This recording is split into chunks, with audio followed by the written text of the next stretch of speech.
سورہ الانعام آیت نمبر 21 میں اللہ پاک فرماتے ہیں، اور اس سے بڑا ظالم کون ہو سکتا ہے جس نے اللہ پر جھوٹا بہتان باندھا یا اس نے اس کی آیتوں کو جھٹلایا۔ بے شک ظالم لوگ فلاح نہیں پائیں گے، کبھی وہ سکسیس نہیں ہوں گے۔ آیت نمبر 22 میں اللہ پاک فرماتے ہیں، اور جس دن اللہ ہم سب کو جمع کریں گے، پھر ہم ان لوگوں سے کہیں گے جو شرک کرتے تھے، تمہارے وہ شریک کہاں ہیں جنہیں تم معبود خیال کرتے تھے؟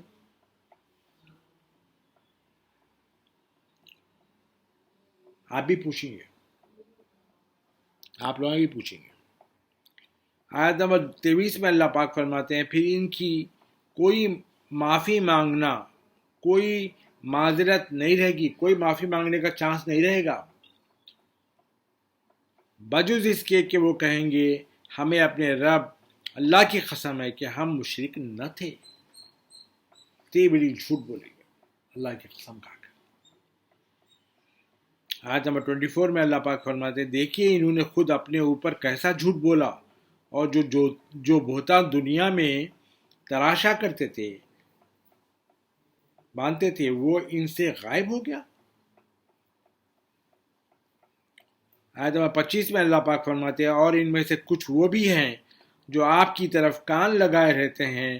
اور ہم نے ان کے دلوں پر ان کی بدنیتی کی وجہ سے پردے ڈال دیے ہیں، سو اب ان کے لیے ممکن ہی نہیں ہے کہ وہ اس قرآن کو سمجھ سکیں،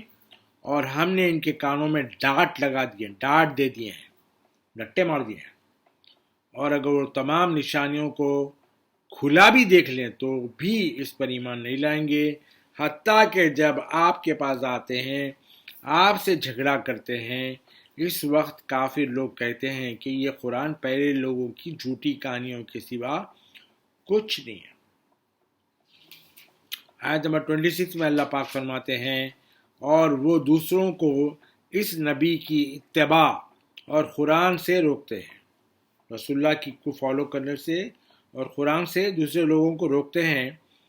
اور خود بھی اس سے دور بھاگتے ہیں، اور وہ محض اپنی ہی جانوں کو ہلاک کر رہے ہیں، اور وہ اس ہلاکت کا احساس بھی نہیں رکھتے، شعور بھی نہیں رکھتے۔ آیت نمبر 27 میں اللہ پاک فرماتے ہیں، اگر آپ انہیں اس وقت دیکھیں گے جب وہ آگ کے کنارے پر کھڑے کیے جائیں گے تو کہیں گے، اے کاش ہم دنیا میں پلٹا دیے جائیں تو اب ہم اپنے رب کی آیتوں کو کبھی نہیں جھٹلائیں گے، اور ایمان والوں میں سے ہو جائیں گے۔ جب وہ جہنم کے کنارے پہ لے کے جائیں گے تو جب یہ بات کریں گے۔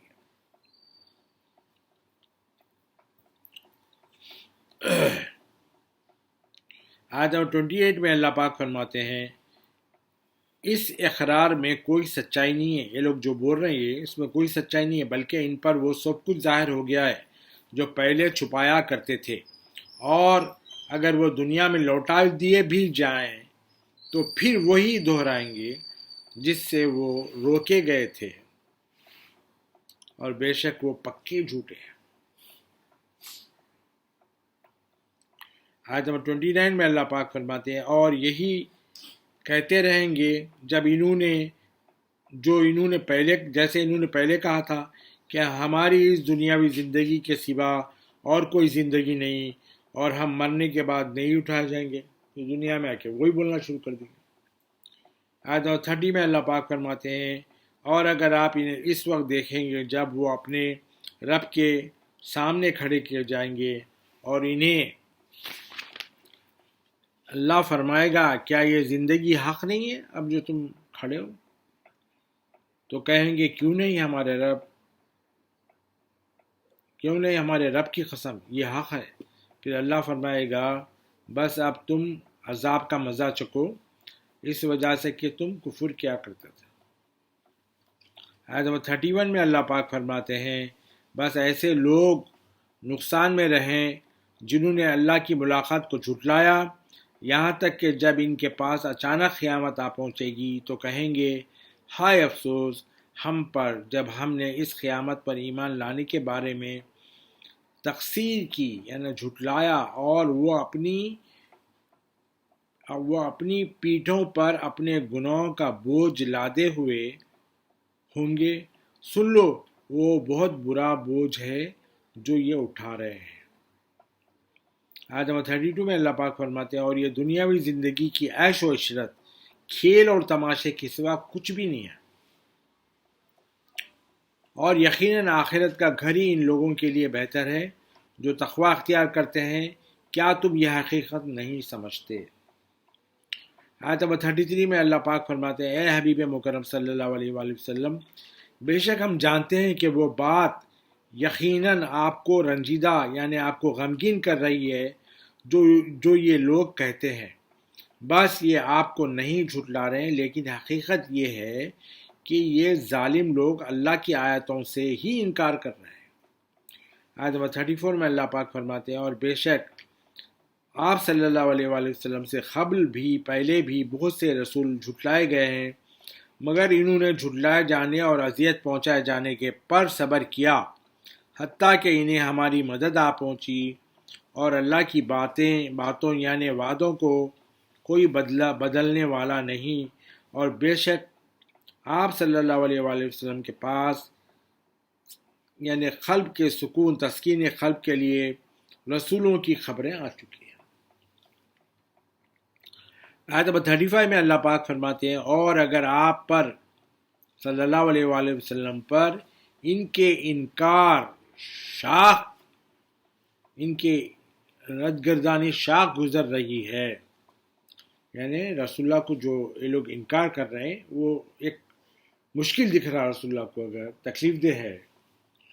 اور آپ بہر صورت ان کے ایمان لانے کے خواہش مند ہیں، آپ چاہتے ہیں کہ وہ لوگ ایمان لائیں، تو اگر آپ سے یہ ہو سکے کہ زمین میں اترنے والی کوئی سرنگ یا آسمان میں چڑھنے والی کوئی سیڑھی تلاش کر لیں، پھر انہیں دکھانے کے لیے ان کے پاس کوئی خاص نشانی لے آئے، وہ تب بھی ایمان نہیں لائیں گے، اور اگر اللہ چاہتا تو ان کو ہدایت پر ضرور جمع فرما دیتا، بس آپ اپنی رحمت اور شفقت کے بے پایاں جوش کی وجہ سے ان کی بدبختی سے بے خبر نہ ہو جائے، یعنی ان کو لاڑوں میں خراب مت کر دینا، جیسا بولتے ہیں بچوں کے اوپر کہ رسول اللہ بہت رحمت والے شفقت والے، اس میں کہیں ان کے بدبختیاں جو کر رہے ہیں اس سے بے خبر نہ ہو جائے۔ آیت نمبر 36 میں اللہ پاک فرماتے ہیں بات یہ ہے کہ دعوت حق صرف وہی لوگ قبول کرتے ہیں جو اسے سچے دل سے سنتے ہیں، اور وہ مردوں یعنی حق کے منکروں کو اللہ حالت کفر میں ہی وہ مردوں کو یعنی حق کے انکار کرنے والوں کو اللہ حالت کفر میں ہی خبروں سے اٹھائے گا، پھر وہ اسی رب کی طرف جس کا انکار کرتے تھے لوٹائے جائیں گے۔ آیت نمبر 37 میں اللہ پاک فرماتے ہیں اور انہوں نے کہا اس رسول پر اس کے رب کی طرف سے ہر وقت ساتھ رہنے والی کوئی نشانی کیوں نہیں اتاری گئی؟ اے رسول مکرم صلی اللہ علیہ وآلہ وسلم آپ فرما دیجئے بے شک اللہ اس بات پر بھی قادر ہے کہ وہ ایسی کوئی نشانی اتار دے، لیکن ان میں اکثر لوگ اللہ کی حکمتوں کو، اللہ کی جو حکمت ہے اس کے اندر کیا حکمت ہے، کیوں نہیں اتار رہا، وہ لوگ نہیں جانتے۔ آیت نمبر 38 میں اللہ پاک فرماتے ہیں اور اے انسانوں، کوئی بھی چلنے پھرنے والا جانور اور پرندہ جو اپنے دو بازوں سے اڑتا ہو ایسا نہیں ہے مگر یہ کہ بہت سی صفات میں وہ سب تمہارے ہی جیسے طبقات ہیں۔ پرندے جو اڑتے ہیں نا یہ اور جانور یہ سب ہمارے جیسی، ان کے اندر بھی نیچر ہے،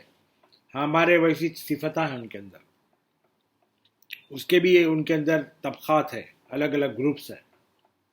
اور ہم نے کتاب میں کوئی چیز نہیں چھوڑی جسے صراحتاً یعنی ڈائریکٹلی اور اشارتاً یعنی سمبلائز کر کے بیان نہ کر دیا ہو، یعنی ہر چیز ڈائریکٹلی بھی کر دیے، سمبلائزیشن کے ساتھ بھی کر دیا، اللہ تعالیٰ نے بیان کر دیا قرآن میں، پھر سب لوگ اپنے رب کے پاس جمع کیے جائیں گے۔ آیت نمبر 39 میں اللہ پاک فرماتے ہیں، اور جن لوگوں نے اللہ کی آیتوں کو جھٹلایا وہ بہرے اور گنگے ہیں، تاریکیوں میں بھٹک رہے ہیں، اور اللہ جسے چاہتا ہے اسے انکار حق اور ضد کی وجہ سے گمراہ کر دیتا ہے، اور جسے چاہتا ہے اسے قبول حق کی وجہ سے سیدھی راہ پہ لگا دیتا ہے۔ آیت نمبر 40 میں اللہ پاک فرماتے ہیں، آپ ان کافروں سے فرما دیجئے اے رسول مکرم صلی اللہ علیہ وآلہ وسلم، ذرا یہ تو بتاؤ اگر تم اللہ کا عذاب آ جائے یا تم پر قیامت آ پہنچے تو کیا اس وقت عذاب سے بچنے کے لیے اللہ کے سوا کسی اور کو پکارو گے؟ بتاؤ اگر تم سچے ہو۔